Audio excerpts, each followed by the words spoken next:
ਨਾਜ਼ਰੀਨ, ਇਹ ਸਿਰਫ ਇੱਕ ਇਮਾਰਤ ਨਹੀਂ ਬਲਕਿ ਵੇਲੇ ਦੀ ਵੇਖੀ ਹੋਈ ਇੱਕ ਚਸ਼ਮਦੀਦ ਗਵਾਹ ਹੈ।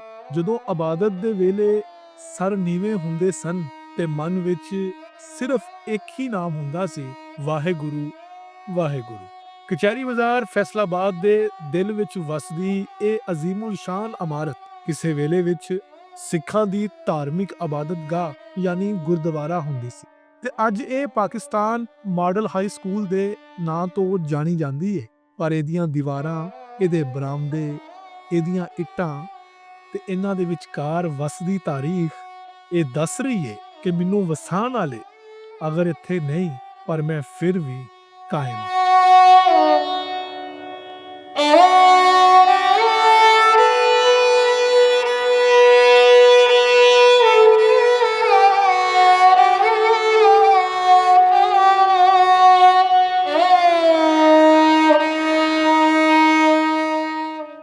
ਅਸੀਂ ਇੱਥੇ ਜਿਹੜੇ ਗੁਰਦੁਆਰੇ ਫਿਰੇ ਆ ਉਹ ਜਿਹੜਾ ਹੈਗਾ ਨਾ ਗੁਰਦੁਆਰਾ ਸ੍ਰੀ ਜਨਮ ਅਸਥਾਨ, ਜਿਹੜਾ ਸਭ ਤੋਂ ਵੱਡਾ ਗੁਰਦੁਆਰਾ ਪਾਕਿਸਤਾਨ ਦਾ ਹੈਗਾ ਵਾ।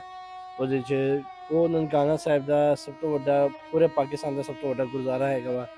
ਅਤੇ ਉਧਰ ਕਮ ਸੇ ਕਮ ਇੱਕ ਗੁਰਦੁਆਰਾ ਨਹੀਂ, ਕਮ ਸੇ ਕਮ 7 ਗੁਰਦੁਆਰੇ ਹੈਗੇ ਆ। ਜਿਹੜਾ ਉਹਦੇ 'ਚ ਆਉਂਦਾ ਗੁਰਦੁਆਰਾ ਬਾਜਲਾ ਸਾਹਿਬ, ਗੁਰਦੁਆਰਾ ਪੱਟੀ ਸਾਹਿਬ, ਗੁਰਦੁਆਰਾ ਮਾਲਜੀ ਸਾਹਿਬ, ਗੁਰਦੁਆਰਾ ਪੰਜਵੀਂ ਛੇਵੀਂ ਅਤੇ ਕਿਆਰਾ ਸਾਹਿਬ, ਇਸ ਤਰ੍ਹਾਂ ਦੇ ਹੋਰ ਮਜ਼ੀਦ ਗੁਰਦੁਆਰੇ ਹੈਗੇ ਨੇ।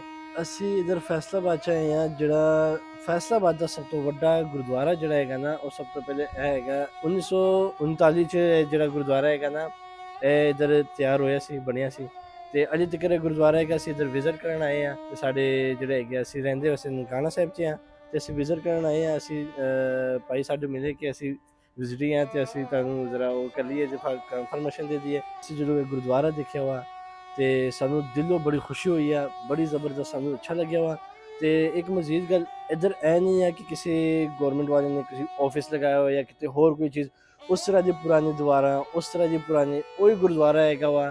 ਅਸੀਂ ਦੇਖਦੇ ਰਹਿੰਦੇ, ਪੇਂਟ ਵਗੈਰਾ ਕੀਤਾ ਹੋਇਆ ਵਾ। ਇੱਥੇ ਬੱਚਾ ਪੜ੍ਹ ਰਹੇ ਆ, ਸਾਨੂੰ ਦਿਲ ਖੁਸ਼ ਹੋਈ ਆ ਕਿ ਅਸੀਂ ਇੱਧਰ ਦੇਖ ਰਹੇ ਹਾਂ ਕਿ ਬੱਚੇ ਪੜ੍ਹ ਰਹੇ ਹਨ। ਅਤੇ ਇੱਥੇ ਜਿਹੜਾ ਹੈਗਾ ਨਾ ਗੁਰਦੁਆਰਾ ਅਲੀ ਵੀ ਉਹੀ ਜਿਹੜਾ ਹੈਗਾ ਵਾ ਨਾ, ਉਸੇ ਤਰ੍ਹਾਂ ਹੀ ਹੈਗਾ ਵਾ ਅਤੇ ਬਹੁਤ ਜ਼ਬਰਦਸਤ ਸਾਨੂੰ ਲੱਗ ਰਿਹਾ ਵਾ।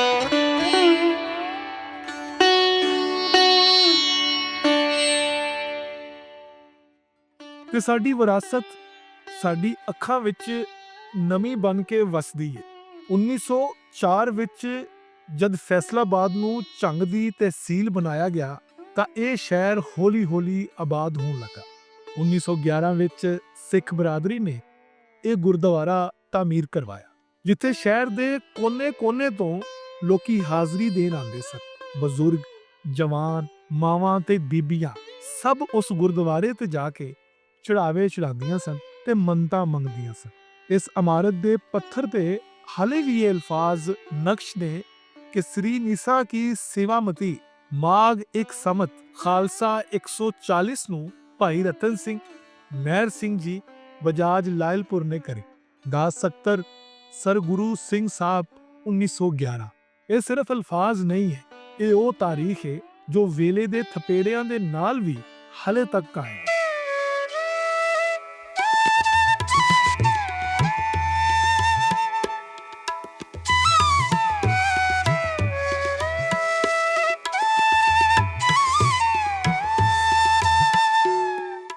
टोटल तादाद तकरीबन 400 के करीब है और 6 to 10 तक क्लासेस हैं।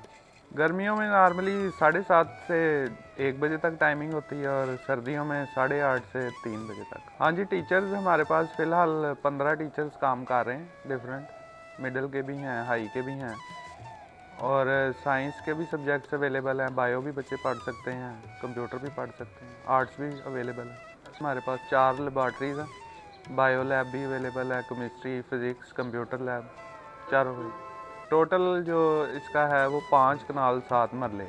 क्योंकि बैकग्राउंड इसकी ये है कि हाल बेसिकली बनाया था सिखों ने अपनी इबादतगाह के लिए। अगर आप इसको देखें, ऊपर बैठने की भी जगह है, लेडीज़ ऊपर बैठती थी, जेंट्स नीचे बैठते थे।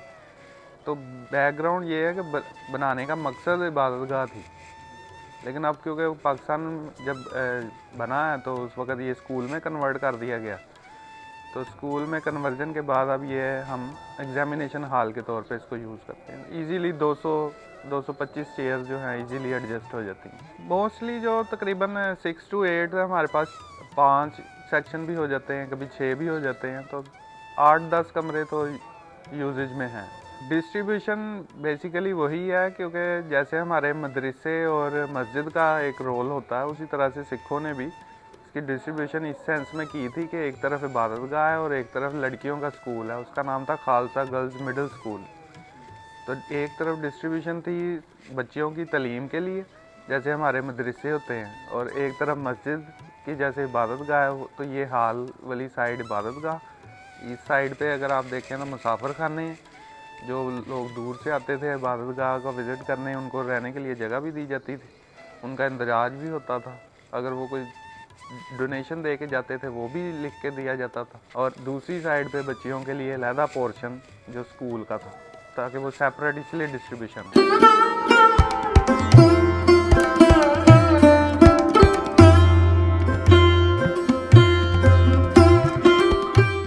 ਤਕਸੀਮੇ ਪਾਕਿਸਤਾਨ ਤੋਂ ਬਾਅਦ ਇਹ Gurdwara Pakistan model high school ਤੇ ਬਣ ਗਿਆ। 7 ਅਕਤੂਬਰ 1947 ਨੂੰ ਅੰਜਮਨ ਇਸਲਾਮੀਆ ਲੁਧਿਆਣਾ ਨੇ ਇਸ ਸਕੂਲ ਦਾ ਬਾਕਾਇਦਾ ਆਗਾਜ਼ ਤੇ ਕਰ ਦਿੱਤਾ। ਵੇਲਾ ਵੀ ਬਦਲ ਗਿਆ, ਨਾਮ ਵੀ ਬਦਲ ਗਿਆ, ਪਰ ਇਮਾਰਤ ਦਾ ਵਕਾਰ, ਉਹਦੀ ਸ਼ਾਨ, ਉਹਦੀ ਪਹਿਚਾਨ ਤੇ ਉਹਦੀ ਆਨ ਅੱਜ ਵੀ ਉਹੋ ਜਿਹੀ ਹੈ। ਇਸ ਗੁਰਦੁਆਰੇ ਦੇ ਬਰਾਮਦੇ ਨੂੰ ਕਿਸੇ ਵੇਲੇ ਇਹਦੇ ਫਰਸ਼ ਨੂੰ ਬਣਾਉਣ ਲਈ ਡੋਨੇਸ਼ਨ ਦਿੱਤੀ ਗਈ ਸੀ। ਇਹ ਬਰਾਮਦਾ, ਇਹ ਕਮਰਾ ਸਿੱਖਾਂ ਦੇ ਸਕੂਲ ਖਾਲਸਾ ਗਰਲ ਸਕੂਲ ਦਾ ਹਿੱਸਾ ਸੀ ਤੇ ਮੇਨ ਗੇਟ ਵਾਲੀ ਸਾਰੀ ਜਗ੍ਹਾ ਇਬਾਦਤਗਾਹ ਦੀ ਜਿੰਨੀ ਵੀ ਜਗ੍ਹਾ ਮੁਖਤਸ ਕੀਤੀ ਗਈ ਸੀ, ਉਹਦੀ ਉਚਾਈ 115 ਫੁੱਟ ਸੀ। ਕਮਰੇ ਦੇ ਨਾਲ ਸਕੂਲ ਦੀ ਸੀੜੀ ਦੇ ਕੋਲ ਇੱਕ ਛੋਟਾ ਜਿਹਾ ਕਮਰਾ ਵੀ ਸੀ, ਜਿਹਨੂੰ ਗਤਕਾ ਦਫ਼ਤਰ ਆਖਿਆ ਜਾਂਦਾ ਸੀ, ਜਿੱਥੇ ਬਾਬਾ ਗੁਲਾਮ ਨਬੀ ਲੁਧਿਆਣਵੀ ਮਰਹੂਮ ਅੱਜ ਵੀ ਆਪਣੀ ਯਾਦਾਂ ਦੇ ਨਾਲ ਵਸ ਰਿਹਾ ਹੈ। ਅਸੀਂ ਜਦੋਂ ਜਾਂਦੇ ਆ ਨਾ ਇਸ ਤਰ੍ਹਾਂ ਦੀ ਇਮਾਰਤ ਦੇਖਣ ਜਾਂ ਗੁਰਦੁਆਰਾ ਦੇਖਣ ਜਾਂ ਕੋਈ ਵੀ ਪੁਰਾਣੀ ਇਸ ਤਰ੍ਹਾਂ ਦੇ ਸਾਡੇ ਜਿਹੜੇ ਫਿਰਦੇ ਆ ਨਾ, ਤੇ ਅਸੀਂ ਦੇਖਦੇ ਆ ਤੇ ਬਹੁਤ ਸਾਨੂੰ ਚੰਗਾ ਲੱਗਦਾ ਜਦੋਂ ਅਸੀਂ ਇੱਧਰ ਆਉਂਦੇ ਆ ਕਿ ਦਿਲੋਂ ਖੁਸ਼ੀ ਹੁੰਦੀ ਆ। ਬਹੁਤ ਪੁਰਾਣੇ ਜ਼ਮਾਨੇ 'ਚ ਸਾਨੂੰ ਕੋਈ ਯਾਨੀ ਕਿ ਯਾਦ ਆ ਜਾਂਦੀ ਹੈ ਕਿ ਵਾਕਈ ਅਸੀਂ ਕੋਈ ਚੀਜ਼ ਦੇਖ ਰਹੇ ਹਾਂ, ਸਾਨੂੰ ਮਜ਼ਾ ਆ ਰਿਹਾ ਵਾ ਤੇ ਬਹੁਤ ਇਬਾਦਤ ਕਰ ਰਹੇ ਹਾਂ ਇੱਧਰ। ਤੇ ਜ਼ਬਰਦਸਤ ਅਸੀਂ ਵਾਹਿਗੁਰੂ ਤੋਂ ਇਹ ਹੀ ਪ੍ਰਾਰਥਨਾ ਕਰਾਂਗੇ ਕਿ ਇਹ ਸਭ ਨੂੰ ਚੜ੍ਹਦੀ ਕਲਾ ਵਿੱਚ ਰੱਖੇ। ਸਨ 1939 'ਚ ਨਾ ਜਦੋਂ ਇਹ ਗੁਰਦੁਆਰਾ ਬਣਿਆ ਸੀ, ਤੇ ਸਭ ਤੋਂ ਵੱਡੀ ਜਿਹੜੀ ਇਹ ਗੁੰਬਦ ਹੈਗਾ ਗੁਰਦੁਆਰੇ ਦਾ, ਸਭ ਤੋਂ ਵੱਡਾ ਗੁਰਦੁਆਰਾ ਜਿਹੜਾ ਹੈਗਾ ਸੀ ਨਾ, ਉਹ ਇੱਧਰ ਫੈਸਲਾਬਾਦ 'ਚ ਆਈ ਸੀ।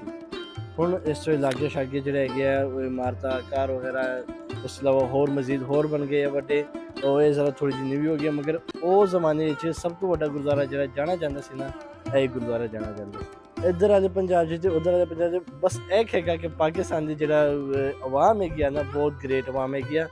ਖਾਤਰਦਾਰੀ 'ਚ, ਸਾਡੀ ਸੇਵਾ 'ਚ ਸਾਰੀ ਸਾਡੀ ਬਹੁਤ ਜ਼ਬਰਦਸਤ ਹੁੰਦੀ ਆ ਤੇ ਸਾਡੀ ਬਹੁਤ ਸੇਵਾ ਕੀਤੀ ਆ ਸਾਡੀ। ਅਸੀਂ ਬਹੁਤ ਦਿਲੋਂ ਬਹੁਤ ਤੁਹਾਨੂੰ ਸ਼ੁਕਰੀਆ ਅਦਾ ਕਰਦੇ ਹਾਂ ਤੇ ਬਹੁਤ ਬਹੁਤ ਤੁਹਾਡਾ ਸ਼ੁਕਰੀਆ।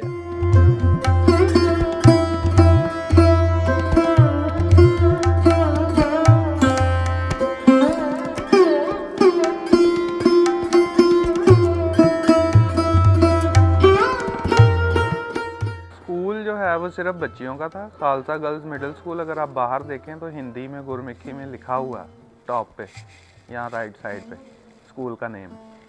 और इबादतगाह के लिए ये हॉल अवेलेबल था, इसके ऊपर फ़ीमेल के बैठने की इबादतगाह की जगह थी। चारों साइडों पे आप देखें तो वो डिस्ट्रीब्यूशन हुई हुई है। और ये इस साइड पे, लेफ़्ट साइड पे ये सारे मुसाफिर खाने, नीचे भी ऊपर भी अगर आप वो देखें तख्तियाँ लगी हुई हैं, उस पर लिखा हुआ है किसने कितनी डोनेशन की, किस ईयर में की, उस पर्सन का नेम भी लिखा हुआ। और कुछ ऑफिसेज़ थे लेफ़्ट साइड पे, कुछ ये फ्रंट पे ऑफिसेज़ थे। तो मतलब वो दोनों चीज़ों की डिस्ट्रीब्यूशन है कि आपकी इबादतगाह के लोग जो रेलिवेंट लोग हैं वो किधर रहेंगे, और स्कूल की जो बच्चियाँ हैं वो किस साइड पे रहेंगी।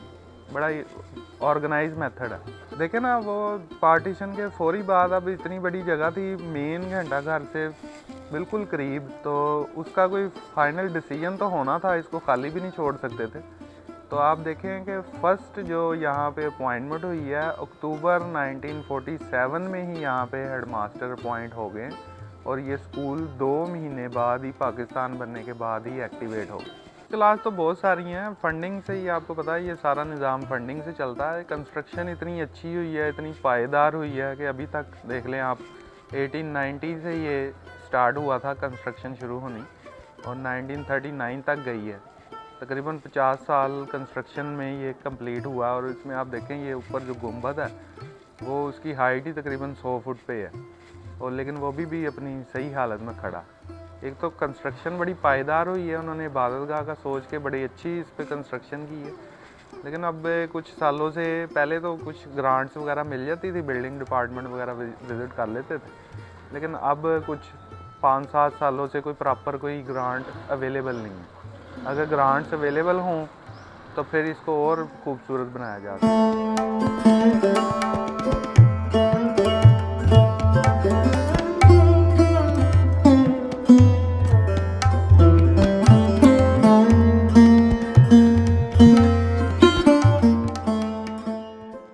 ਇਹ ਇਮਾਰਤ ਸਿਰਫ ਇੱਟਾਂ ਦਾ ਜੋੜ ਨਹੀਂ, ਇਹ ਸਾਡੀ ਤਾਰੀਖ ਦਾ ਇੱਕ ਰੋਸ਼ਨ ਸਿਤਾਰਾ ਹੈ।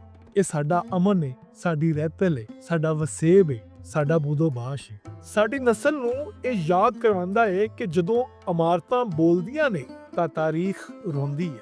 ਕੁਝ ਇਮਾਰਤਾਂ ਇੰਜ ਦੀਆਂ ਹੁੰਦੀਆਂ ਨੇ ਜਿਹੜੀਆਂ ਸਿਰਫ ਇੱਟਾਂ ਦੇ ਸੀਮਟ ਦਾ ਢਾਂਚਾ ਨਹੀਂ ਹੁੰਦੀਆਂ, ਉਹ ਵੇਲੇ ਦੇ ਵਰਕ ਹੁੰਦੀਆਂ, ਸਾਡੀ ਇਜਤਮਾਈ ਯਾਦ ਦਾ ਖਜ਼ਾਨਾ ਹੁੰਦੀ ਹੈ। ਉਹਦੀ ਹਰ ਇੱਟ ਵਿੱਚ ਇੱਕ ਕਹਾਣੀ ਦਫਨ ਹੁੰਦੀ ਹੈ ਤੇ ਇਹ ਇਮਾਰਤ ਉਹਨਾਂ ਵਿੱਚੋਂ ਇੱਕ ਹੈ।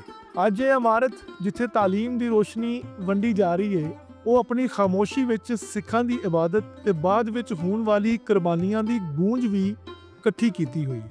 ਇਹ ਇਮਾਰਤ ਸਾਨੂੰ ਦੱਸਦੀ ਹੈ ਕਿ ਸਿਰਫ ਕੌਮਾਂ ਨਵੀਆਂ ਇਮਾਰਤਾਂ ਬਣਾ ਕੇ ਨਹੀਂ ਬਣਦੀਆਂ, ਬਲਕਿ ਪੁਰਾਣੀਆਂ ਯਾਦਾਂ ਨੂੰ ਸਾਂਭ ਕੇ ਵੀ ਬਸਦੀਆਂ ਰਹਿੰਦੀਆਂ।